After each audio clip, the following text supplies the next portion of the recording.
I love it. Today is brought to you by I'm an adult who can't look presentable. That makes no sense. I'm Michaela. Hey, what's up? My current living situation, I don't have any of my books. Well, I have some of my books, obviously, but most of them are in storage, unfortunately. Today I'm going to talk about my favorite books and series. Yay! The Harry Potter series by J.K.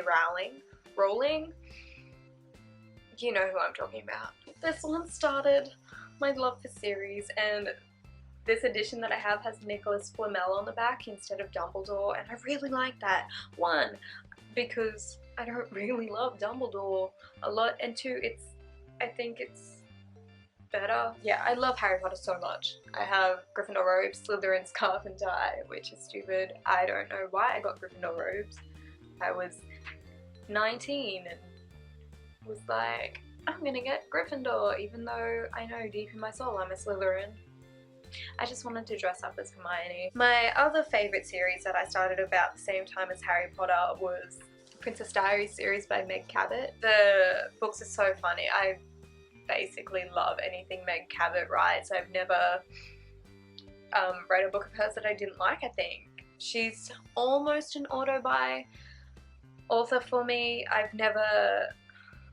don't have an auto-buy author because if an author puts out a book that I don't necessarily have an interest in the topic, I'm not going to read it. What I have read of her books I absolutely love. She's got a huge range of female protagonists. They're so great. I love them. They're really funny.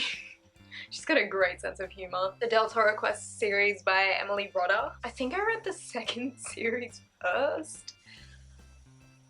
I definitely started that when I was 12 because I remember me and my friends being in the school library and we'd all had like one book each from the Del Toro Quest series. Del Toro Quest series number 2. I've read those 3 books like 3 times. They're so good. They're fantasy adventure novels and there's a lot of problem solving involved. They're just really fun. They're so fun. Percy Jackson and the Olympians. They're so funny. So creative. I read those when I was 17. I read the first book in the next series. Are they Heroes of Olympus? Wait, I read the second book as well. I couldn't get into Mark of Athena. I just couldn't. I think I maybe had outgrown the series. I'm not sure. I think there was less focus on the adventure and more focus on not necessarily the romance, but it was definitely just like their feelings in general, which it's not a bad thing. It's just not what I wanted to read those books for. My favourite standalone, Peter Pan. Peter Pan is one of my favourite stories ever. Like, no matter how it's told, I will just be enthralled. I'm not looking forward to Pan though, because of one, the racism. From the trailer, it just looks like a really poor retelling where they can have action and all the parts of Neverland in it. Hook wasn't a retelling, it was post, and that was done so well. Goofy. Oh! The 2003 version of Peter Pan is the best. It's the best. I don't really like the Disney version.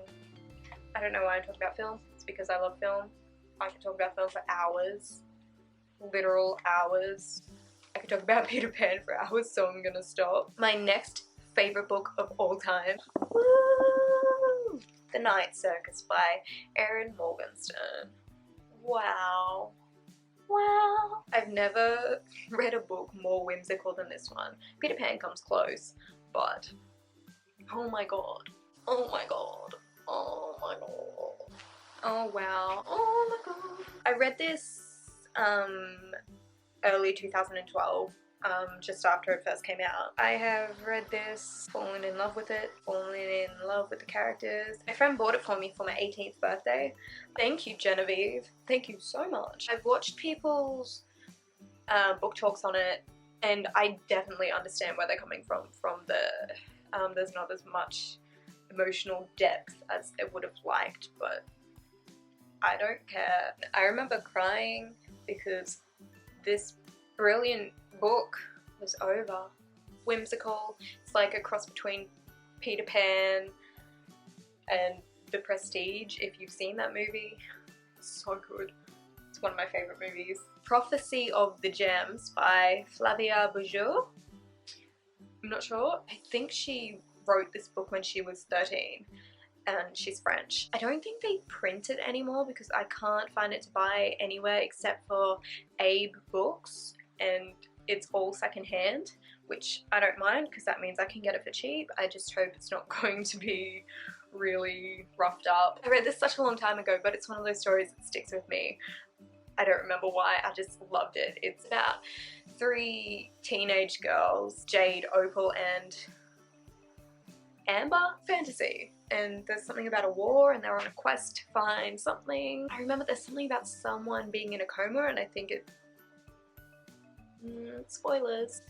The next book isn't a novel, it is a collection of short stories and poetry. Tomorrow All Will Be Beautiful by Bridget Lowry, who is a New Zealand author, I think. It's absolutely lovely. I think I read that when I was 15 and then again when I was 16 or 17, and I used it for my poetry and prose along with Alice in Wonderland for my drama class. Me and my best friend Kika, we did it together and we got really good marks, so it's great. My next favourite book is one that I never stop thinking about, and it is called My Name is Memory, and it's by Anne Rashad, the lady who wrote Sisterhood of the Travelling Pants. My Name is Memory is about a guy who remembers every single one of his past lives, and there's this woman in it who is his soulmate. So magical. Every life he's in, he sees her. Well, not every life, but different reincarnations of her, and he can recognize her soul. Finally, in the current life, she's attainable basically, and it's just a really beautiful story. It's really exciting, and I think there was supposed to be more than one book. She never wrote any more, and I'm not even sure that this is still in publication. Yes it is, I see it all the time. Another one I don't have but I really want, but it's really hard to find. As I said before, I love Meg Cabot. One of my favourite books by her is Jinx. It's about a girl who comes from a small town and she moves to New York City to live with her very wealthy relative. Her cousin is obsessed with Wicca, like witchery and stuff, and it turns out that Jinx is a witch. She doesn't know it yet. There's a cute boy called Zach. I remember that much because I remember being like, oh my god, Zac Efron, because High School Musical was really popular at the time that I read this.